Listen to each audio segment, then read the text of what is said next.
Boa noite, boa tarde, bom dia.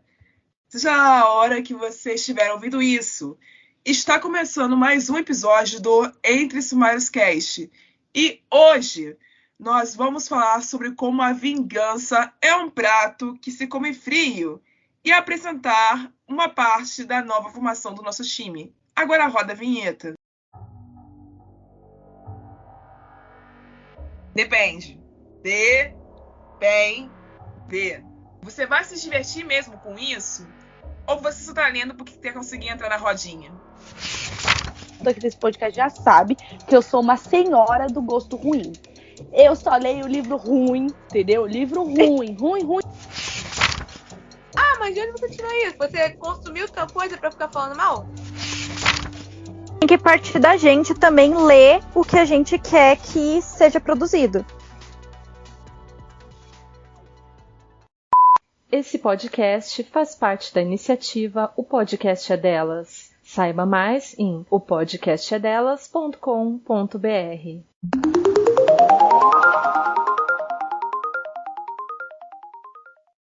Bom, antes da gente ir para a parte onde nós vamos atualizar as notícias que nós falamos sobre por aqui há uns 15 dias atrás, durante o primeiro episódio sobre a Bienal de São Paulo, eu tenho a obrigação de transmitir a vocês uma notícia interna. Vocês devem ter notado que há algumas semanas atrás nós anunciamos que estávamos procurando por novas integrantes para o nosso time em razão do afastamento da Sally. Desde já eu quero informar que a Sally está bem, ela está se recuperando, mas ela está passando por mudanças muito complicadas na vida pessoal dela. E até que tudo esteja organizado novamente, ela não vai poder voltar. Mas acredito que em breve ela estará de volta conosco, porque pelo menos a parte da vida escolar dela está organizada agora. Agora, sem mais delongas, eu tenho que informar aos senhores que o nosso time agora tem 6 pessoas. E eu que lute para fazer 6 mulheres tagarelas falarem tudo que elas precisam em 1 hora. Eu que lute. Uma delas vocês vão conhecer hoje. Nanda, apresente-se, por favor. Olá, gente, é um prazer estar aqui. Meu nome é Fernanda Clark, sou autora independente, sou do Rio de Janeiro, tenho 2 livros de poesia publicados na Amazon e alguns contos de drama. Meu arroba lá no Instagram é writingbyclark, também sou gestora de redes e gosto muito de poesia, fantasia e romance. Então, quem quiser me seguir lá para acompanhar os meus livros e surtos literários, já pode seguir lá. Bom, é isso. Bem-vinda, Nanda. Espero que você se divirta e espero que você tolere o que vem a seguir, porque é uma montanha-russa esse negócio aqui. E nós vamos para a parte onde a gente vai tentar... Eu acho que a gente vai rir um pouco hoje dessa história toda. Então, eu acho que vocês aqui que estão gravando comigo, vocês que estão ouvindo, se lembram daquela breve historinha que eu contei para vocês sobre uma autora chamada Letícia, que escreveu um livro chamado Apaixonada pelo Meu Sequestrador, que conseguiu uma mesa para expor os livros dela e dar autógrafos no lançamento físico dela, que era chamado Meu Namorado é o Zé Droguinha, Meu Crush é o Zé Droguinha, alguma coisa desse tipo. Então, ela foi para a Bienal, e a essa altura do campeonato, você já deve saber, ela não pagou pelo espaço coisíssima alguma, ela só fez a credencial dela de digital de autora, levou os livros na mochila e em uma caixa de papelão, invadiu o estande de uma editora aleatória, retirou os livros da mesa de uma das autoras que havia saído por alguns minutos, colocou os seus no lugar e tentou fazer uso do espaço ocupado agora para vender os seus exemplares sem receber a autorização de nenhum dos responsáveis pelo estande. No fim das contas, tempos depois que pessoas perceberam que ela era uma intrusa, a representante da editora, dona do estande em questão, apareceu e expulsou essa criatura de lá. Ela deu sorte de que a segurança do evento não foi chamada para fazê-lo. É assim, gente. Eu vou deixar vocês começarem a falar, porque por questão de cortesia, mas eu não sei nem por onde começar a falar sobre esse assunto. Eu acho ela sem noção. Vou continuar achando sem noção. E eu achei muito do bem feito do que aconteceu com ela. Simplesmente. Não sei, Sim. eu acho que não pra dar pra essa garota. Ela já se provou uma mentirosa. A vida dela na internet é um romantismo que todo mundo sabe que não é verdade. É um teatro. E o que aconteceu na Bienal só provou isso. Eu concordo com a Anne, achei um surto. Não entendi muito bem a proposta desse livro a princípio. Há um tempo atrás, quando eu vi ele lançar, eu pensava que era uma história sobre uma personagem com síndrome de Estocolmo, né? E abordando de uma forma minimamente responsável. O que eu também não gostaria, porque não é meu tipo de livro. E quando eu vi a temática que ela escrevia e depois essa atitude dela, sem noção, gente, sem noção. Não tenho nem o que dizer, só o que sentir. E me admira muito ninguém ter feito nenhum tipo de comentário ofensivo no Instagram dela. Acho que ela apaga os comentários ou algo do tipo, porque ela ainda publicou as fotos. Cara, é algo assim, no meu lugar de pessoa que escreve de forma independente, é aterrorizante isso. Eu digo isso porque, ok, nem eu, nem a Nanda, nem a Anne, que pensa em escrever um dia, vamos ser iguais a ela ou perto disso. Mas é lógico que fica o estigma, cara. Porque essa garota vai lá e faz uma burrada dessas, daqui a pouco as editoras menores e nem as editoras grandes estão confiando em nós daqui a pouco, porque existe uma garota que fez essa burrada. Ela Sim, estigmatiza toda uma classe, ela demoniza toda uma classe que já tem uma dificuldade para crescer que é enorme. bem isso, bem isso. É bem problemático porque ela tá, enfim, meio caminhando para trás enquanto a gente tá aí tentando a cada dia construir nosso espaço, né? E fora os erros, enfim, de diagramação, de revisão, que não teve revisão, acho que o livro não foi nem revisado. Vi uma resenha muito boa da autora Gabi Meister, acho que é assim que se pronuncia o sobrenome dela, em que ela fala sobre o livro e, enfim, destrincha algumas partes. E, cara, assim, é de ficar de boca aberta com a forma sem noção que ela aborda qualquer tipo de assunto dentro do livro. É machismo, enfim, senso de noção passou longe. Fora que quando você vê o título, você pensa assim que a gente tá lidando com um jovem adulto e tudo mais, e assim, fora final da adolescência, né? Porque eu acho que eles não passam ali de 18 anos no máximo. É péssimo, é simplesmente A péssimo. protagonista da 16. Então, aí eu já olha, já tá errado tudo, é isso, simplesmente. Ela é uma irresponsável, só isso. O Cara, que é triste. Não houve nenhum tipo de construção de personagem, a relação do pai dela com a protagonista, enfim, que a autora construiu, é inexplicável, assim. É completamente aleatória, só jogado. E, bem, o fato todo da história é problemático, porque esse tema, enfim, não tem nem o que dizer. Mas é estranho como ela tem essa parada de fazer livros completamente problemáticos. Eu acho que essa é a vibe dela. cara, por questões de vibe, eu não posso nem reclamar muito, né? Porque nós, quando eu digo nós, eu digo o time, nós gravamos há tempos atrás, lá na nossa primeira temporada, uma série de episódios falando sobre esse estilo de escrita que é a tal subclasse chamada Dark Romance. E nós lá nos estendemos sobre isso, nós falamos muito sobre a Gênero, né? base, a estrutura de base desse gênero, e demos diversos exemplos de como isso acontece em vários livros. Só acontece o seguinte: como disse uma amiga minha há tempos atrás, e eu amei essa frase, esse tipo de gênero é basicamente uma porta que eles escancararam para que mulheres abusadas não tivessem voz. Porque Exatamente. se você cria um gênero literário ainda ficcional, onde mulheres se apaixonam por seus agressores cotidianamente, como se fosse a coisa mais normal do mundo, Exato. A errada é a vítima, né? E me admira mais essa história ter vindo de uma mulher, né? Ser uma escritora mulher. Cara, isso não me surpreende mais, bicho. Porque o que tá sobrando no mundo é mulher sem consciência de classe. Exatamente. Entendeu? Cara, eu ainda tenho assim, eu sou de Dark Romance. Eu acho que o gênero é péssimo em si. Sempre falei sobre isso. Apesar das coisas que eu leio, que beira ali um negócio de Dark Romance.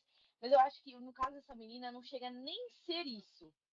Mas, de fato, a gente tem que falar sobre isso, que o Dark Romance abriu umas portas sobre gêneros e subgêneros literários que abre portas para essa menina botar a mão na cabecinha dela e falar assim, o meu negócio não é errado, sabe? E ninguém vai chegar nela e falar. E quando falam, ela simplesmente ignora, fala que é hater, fala que vai ser cancelada. É péssimo, entendeu? Cara, Eu acho até a postura dela péssima. a cabeça dela é a cabeça de uma adolescente de 15 anos. Exatamente. Essa que é a Ai, verdade. ela é terapia, amiga. Vamos da para a história dela. terapia. Ela não cresceu ainda, porque assim, eu me prometi que eu não ia falar sobre isso nesse programa quando eu ouvi a notícia das minhas amigas que me contaram essa história dela Bienal, porque eu falei assim, cara, eu não quero mais dar mais palco pra essa maluca dançar, mas porra! Não, Como é que eu reajo a um troço desse? Gente, ela tá se achando o autor de Lolita, né? A versão feminina, o Valdir. Sim! Ela tá realmente achando que ela reescreveu o Lolita dos anos 2022, século XXI. pessoalmente E eu é acho que isso. uma boa comparação é o cara lá a Mulher na Janela, tá Ah, ligado? Aquele cara Eu não li, então eu não posso falar. Não, amiga, descobriram vários podres dele, falaram que ele é mentiroso, compulsivo e tal. Eu acho o estigma dessa garota. Ai, mas até o Lolita, enfim, acho péssimo. Realmente é um livro que, pra mim, tá? Na minha opinião, fãs de Lolita não me ataquem, mas eu acho que não precisava existir, né? Mas a gente sabe que o dela não tem nem essa coisa da construção de personagem. É tipo, olha, Lolita, eu sou uma daquelas que eu não sou fã do livro, mas eu digo que há controvérsias. Porque eu tendo a dizer que se esse livro não existisse, outros livros muito bons que se equiparam a esse estilo de escrita, que é a versão da vítima mais a versão do agressor, também não existiriam, e eu ia ficar muito mal por causa disso, porque eu tenho alguns livros que eu adoro e são exatamente nessa construção. Ser leitora de horror te faz ter um crivo de passagens, faz ter um filtro muito mais aberto do que o restante dessas pessoas. E isso não é o mal. Acontece que, tipo, vamos supor, não é o caso, mas vamos supor se fosse. Eu tenho a trilogia, o Demonologista, do Andrew Piper, editado da Darkside. Nós, em vários momentos dentro dos capítulos do livro, nós temos a pontífice do demônio. Mas como o livro é narrado em terceira pessoa, exerce um papel um pouco mais confortável para quem está lendo. Não sente tanto quanto sentiria se o demônio narrasse esse livro. Uma das coisas que essa autora que eu citei, a Gabi Messer, fala nessa resenha, e que tem muito a ver com o que você falou, Rai, é quando a gente sente o dedo do autor, né? Tanto para esse caso desse livro da Darkside. Eu acho que quando a gente não sente o dedo do autor é melhor. Principalmente tratando-se de um livro de horror. Eu acho que o autor tem que ter esse lançamento. Em alguns momentos, sim, mas em outros, não. Porque, assim, em alguns momentos eu acho importante você ter o dedo do autor sendo escancarado ali para você sentir-se seguro. Sim, sim. É esse o fato. É uma coisa que eu amo no Stephen King, porque nos livros mais atuais dele, ele sempre tá lá te dizendo que tem alguma coisa errada. E ele tá sempre te apontando o que tá errado. E ele sempre volta e meia fala de novo, olha, tá errado. Você entendeu? Tá errado. Ele não cansa. Então, assim, é uma das coisas que eu amo nele. nos livros mais recentes dele. Mais recentes, eu digo assim, dos anos 2000 pra frente, tá, gente? Uhum. Porque o que ele escreveu antes dos anos 2000 não tem essa responsabilidade afetiva toda. Mas o grande problema dessa autora, voltando ao assunto principal, é que, assim, as merdas que ela faz agora e as merdas que outras tantas como ela fazem, porque não é só ela que faz esses tipos de livro, não é só ela que se envolve esses tipos de trama, não é só ela que comete esses tipos de presepada, Exatamente. vão Tem causar mais. problemas pra nós daqui a pouco. Talvez alguém se inspire nela, principalmente como ela gosta de enxergar as coisas da lupa dela, né? Da lupa maluca dela. O problema é pessoas se inspirarem nela e, tipo, eu vou fazer o mesmo na Flip, eu vou invadir o stand. Por que não? Sabe? Por que não? Tudo tá valendo. Mas, Cara, porque, assim, o livro dela não foi banido da Amazon à toa, não, tá? ela chama de censura, né? Mas, enfim. Não foi à Cara, toa. essa menina, ela é o Bolsonaro da literatura, incrível. O Bolsonaro escrevendo Lolita, versão Meu feminina. Deus, gente, que incrível! A fanfic. Que era o teu primeiro episódio, tu já chega fazendo isso. Caramba! Bicho, eu acho bizarro essa garota, juro. Cara, eu acho. Olha, mudando um pouco de assunto, Vai. eu concordo muito do que a Rai fala. E é muito triste, porque a gente tem um caso de uma menina sem noção, tá? E meio doida das ideias na Bienal fazendo isso. E a gente tem um caso de outras autoras que levaram um puta de um calote de uma outra Sim. pessoa na Bienal. Exatamente. Que foi o caso, eu vou falar o nome das meninas, porque eu acho que elas merecem, que é a Rai Pereira, a Ariana Fonseca, a Cris Carvalho, a Lucy Foster, a Val. Desculpa, Val, não sei falar o seu sobrenome. Juice Sky, uma coisa assim. A Laís dos Passos, a Zoe X, a Beveta Miranda, a Silmara Zidoro. Essa daqui eu vou falar que eu leio umas coisinhas dela. E a Tatiane Bastos. E o que acontece? Elas, desde 2018, um grupo, essencialmente eram mais ou menos 4 autoras, e elas se juntaram para ir pagando para a Bienal de 2020 elas terem um stand. Aí veio a pandemia, não teve a Bienal, e elas seguiram continuando para pagar o stand e juntaram mais outras autoras. E no total isso deu 25 mil reais, tá? 25 pila aí na conta da galera que juntou. Simplesmente no dia, sexta-feira, quando é aberto para os expositores olharem e terminarem os últimos detalhes, uma delas, a Lucy, ela acabou indo lá com um monte de caixas, achando que ia receber uma credencial de expositora, e quando chegou lá, ganhou uma notícia péssima e horrorenda que não tinha nenhum stand. E elas tiveram sorte sobre o que aconteceu fora do calote de outras editoras pequenas, tá? Pequenininhas, de ajudarem elas e deixarem espaços nos estantes para elas poderem colocar os livros delas. O que aconteceu. E as meninas estavam quase todos os dias por lá, inclusive eu vi algumas andando. E eu fico triste, porque a gente vê um caso de uma. Vou até falar uma palavra pesada, tá? Uma filha da puta dessa, igual a menina que a gente tá comentando principal, fazer uma idiotice dessa e ver outras mulheres que estavam lá, que lutaram, que pagaram, que suaram para fazer acontecer na Bienal, né, para poder se lançar no mercado, e simplesmente levar um calote desse. Parece, sabe quando você vira e pensa assim, cara, que merda, não é justo um negócio desse. Juro, fiquei. Cara, não é justo nem um pouco justo, cara. Não é nem um pouco justo que elas sofreram, assim. A Zoe X, eu reconheci o nome dela de algum lugar quando você falou, e agora eu fui pesquisar. É exatamente em quem eu tava pensando.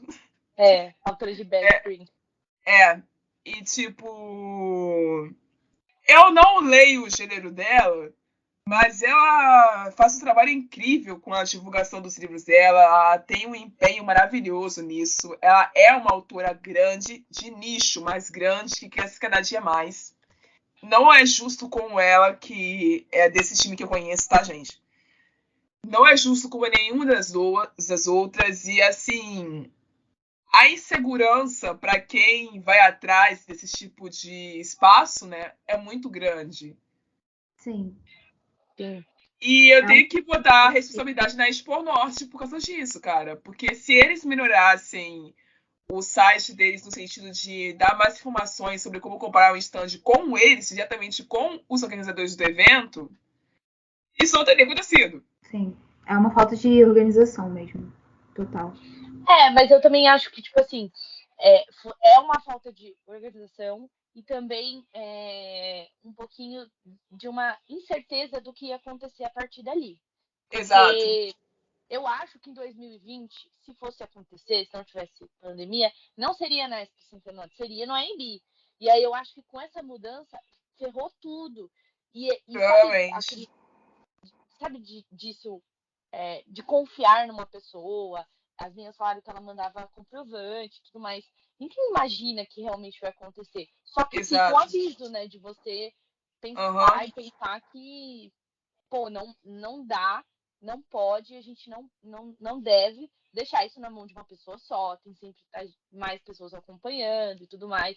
Saber entrar em contato para não ser lesado dessa forma, porque foi a própria Expo, as meninas falaram que foram bem solícitos com elas lá, as editoras também foram, e os caras simplesmente chegam, como estava muito cheio, eles levaram a Lucy lá dentro para ver e falou assim, olha, eu não consigo nem te abrir uma exceção, e falou assim, ó, pode ficar com esse espaço, compra esse espaço, pode comprar. E elas até falaram que não tinham nem mais dinheiro, de onde tirar dinheiro, né? Só tava cheio de caixa, de livro, entendeu? Aham. E é Sim. isso, gente. A gente ficar sempre alerta de tudo para não sofrer esse tipo de coisa e ter um pouquinho de noção também, né? Para não ser igual a outra lá que isso atrapalha muito, muito o mercado, juro. A A gente Letícia, tá ela é da tentando. Wiclap, né? Se eu não me engano. É uma forma É de uma editora que publica autopublicação. qualquer coisa, isso. Não é uma editora, né? Exatamente. Publica qualquer coisa. Não tem um filtro. Tipo, você pode simplesmente upar o documento do seu livro. E, enfim, como a impressão da Amazon seria por demanda, né? E é uma iniciativa muito boa eu considero, assim, na minha opinião, tá? Do empresário, do Betinho. É uma proposta muito bacana. É claro que eu não coloquei o meu lá, não pretendo colocar, por questões de não querer estar no lugar dessa altura. Eu acho que a organização, né, da Wiclap deveria ver os livros que são publicados. Eu entendo que eles não têm como barrar uma publicação até pela proposta que eles apresentam, mas eu acho que essa é a hora deles se pronunciarem, né? Afinal, os livros têm o selo deles, então depois desse acontecimento seria essencial eles se pronunciarem. Mas ao mesmo tempo eu sinto que ela não tem um foco nela, sabe? Eu acho muito nichado as notícias sobre essa menina. E eu não sei se isso vem da cabeça dela, de tudo que ela fica inventando no mundo cor-de-rosa dela, nas redes sociais, se realmente as pessoas simplesmente desistiram. Porque quando saiu a polêmica com o livro dela, virou uma polêmica, todo mundo denunciou e tal, assim. Só que depois, tipo, entrou em esquecimento. E aí, tanto faz como tanto fez, entendeu? Tipo, se ela vai pra Bienal, se ela pagou um stand, ou se ela foi expulsa da Bienal e tudo mais. Eu, que fui nos 2 finais de semana, não tava nem sabendo dessa menina que ela foi quase expulsa. Eu só soube quando a Rai me contou. E eu acho um pouco bizarro, porque eu sinto que, da mesma forma que a comunidade, ela é muito... aponta muito, eles também esquecem muito rápido as Sim. coisas. E eu acho perigoso também, porque quando a gente tem um caso um pouco mais extremo como o dela, ou como aquele lá da história que a menina fez com Hitler, que, tipo assim, você vira, fala, ai, não, isso aqui é errado, mas vira as costas e acabou. Se não teve, se foi expulso, se foi banido ou não. Eu acho isso perigoso também. Eu acho Porque muito perigoso. só Exatamente. Você tocou num ponto muito importante. É muito perigoso ser só pela fofoca. Tem que ser uma Sim, forma de denúncia, né? A gente não tá aqui falando sobre isso porque a gente tá fofocando sobre Letícia. É uma coisa perigosa de acontecer. É um livro que não deveria existir, assim como esse que você, Anne, citou, que eu nem sabia da existência, mas já fiquei chocada. Mas, enfim, eu acho que essas plataformas de autopublicação são perigosas por essas questões, né? Eu acho que poder publicar qualquer texto, enfim. Mas aí a gente entra numa sinuca de bico, na qual a gente também está culpabilizando uma plataforma que provavelmente nem sabia, né, da existência dela, uma plataforma gigante. E, enfim, ela chegou no e ranking. também acaba afunilando as formas de publicação, né? E é Sim, o que a gente não quer fazer. acaba impedindo talentos que estão lá. Tem livros na Eclipse que são maravilhosos, são escritores independentes maravilhosos e super, assim, batalhadores. Então é complicado, é bastante perigoso mesmo. caminhando para o encerramento, que a gente. Eu vou falar rapidamente sobre isso. Nesse ano, a Bienal de São Paulo homenageou as literaturas portuguesas e uma das coisas que muita gente notou foram quais autores portugueses foram referenciados na Bienal. A grande maioria dos autores foram pessoas não vivas. As pessoas vivas que estiveram lá representadas tinham um perfil bem característico. E uma coisa muito grande que foi sentida dentro da Bienal, nas mesas, dentro dos centros culturais que hoje ocorreram as palestras, arenas, foi mal, hoje ocorreram as palestras, foi a ausência de autores pretos. Aí eu sei que vai ter gente comentando, Rai, mas teve o Vlop. O Vlop foi para a mesa dos LGBTs, então se ele é um negro lá, ele serve para todos os outros negros, é isso? A presença do negro do Vlop é importante, ele é um autor de mão cheia, ele merecia estar lá mesmo, ele merecia estar em todos os lugares do mundo, mas ele não é o único. A grande maioria das pessoas pretas que foram para a Bienal por conta própria ou por acompanhamento de agências editoras estavam nos corredores e nos estandes. Muita gente foi, realmente, muitos autores negros foram. A Tini foi, a Lívia Ferreira foi, a Olivia Pilar foi, a Dá Escreve foi, muita gente foi. A Só Rai que, Pereira também, que é uma mulher negra, sim, gente. sim. Então, assim, o grande problema dessa questão toda é que nós estamos lá, mas não somos referência lá. E isso é um pecado que não é só que São Paulo que comete, é um pecado cometido pelo Rio de Janeiro há muitas edições da Bienal do Livro daqui também. Uma Bienal que faz isso diferente, segundo o que eu venho lendo ultimamente, é a Bienal Baiana. A Bienal do Livro da Bahia vai acontecer em breve e ela é caracterizada por ter a presença de mais pessoas pretas escrevendo em mesas e em estandes do que as outras duas que nós temos em presença aqui. Então, eu quero deixar no encerramento essa palavra. Quem for baiano e ouve a gente, frequentem a Bienal da Bahia, prestigiem os autores que estiverem lá e falem sobre a importância de que esses eventos sejam frequentados por pessoas pretas. Porque nós precisamos também ser referenciados lá dentro. Da forma que nós escrevemos em vários gêneros. Porque autores negros não falam só sobre racismo. Autores LGBTQIA+, não falam só sobre o viver de ser LGBTQIA+. A gente precisa de mais espaço, e enquanto esses espaços não nos forem delegados, nós vamos continuar sendo ofuscados e segregados até sabe-se Deus quando. E, gente, 2022. Vocês estão atrasados pra caralho.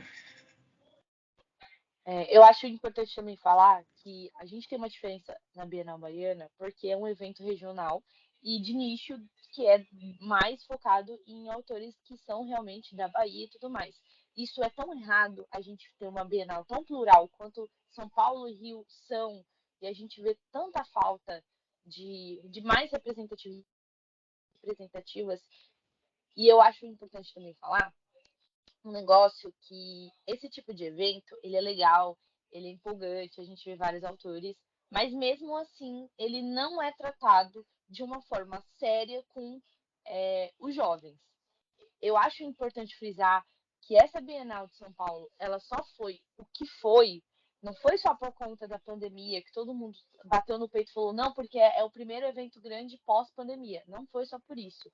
É porque a gente tem uma crescente enorme de jovens lendo e jovens escrevendo. Sim. Então é muito chato e é muito feio a gente ser deixado como não literatura, entendeu? Porque é literatura. E todos os stands tinham uma aba enorme escrito queridinhos do TikTok.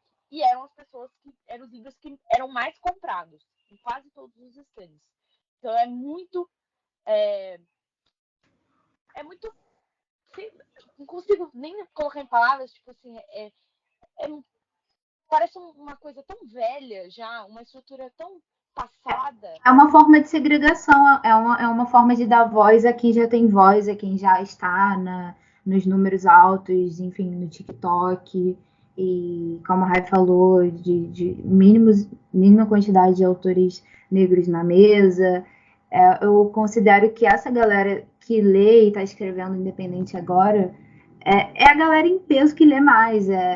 O Sim, que TikTok. consome. Sim, e que não lê só agora, que não escreve só agora, que veio do Wattpad, que veio talvez de uma fanfic, mas que está aí tentando construir seu espaço. Autores de classe média baixa, autores que não têm como sustentar seus sonhos, mas que estão, né, enfim, remando para construir uma carreira.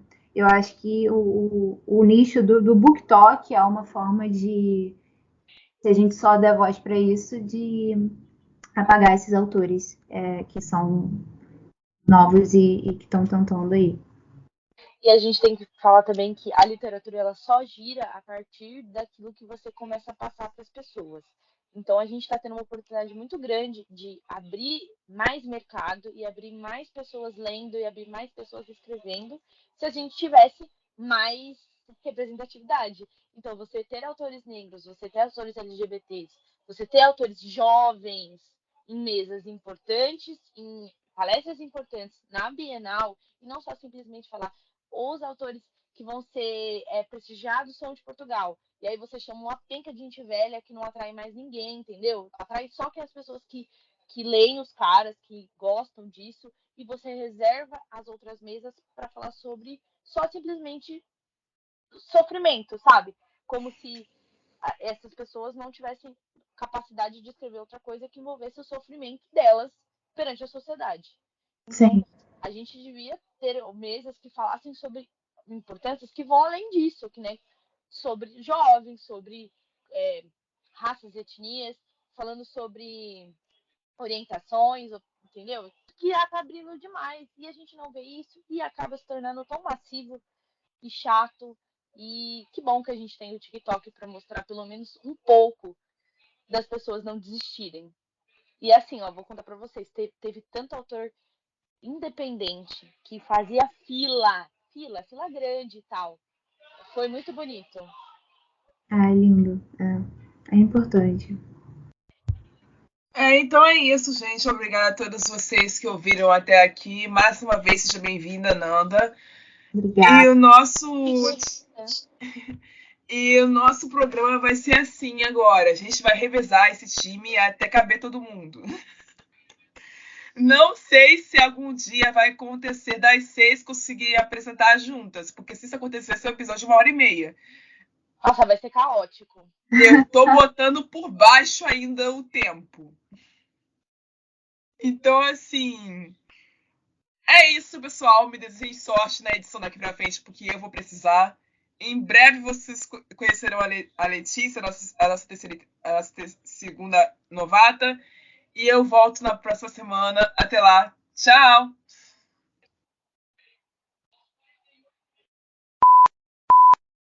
Você ouviu um programa participante da rede Podcast é Delas, uma iniciativa que fornece toda a infraestrutura necessária para mulheres hospedarem e publicarem os seus podcasts. Para fazer parte, entre em contato conosco através do site opodcastadelas.com.br ou através das nossas redes sociais, como @opodcastadelas.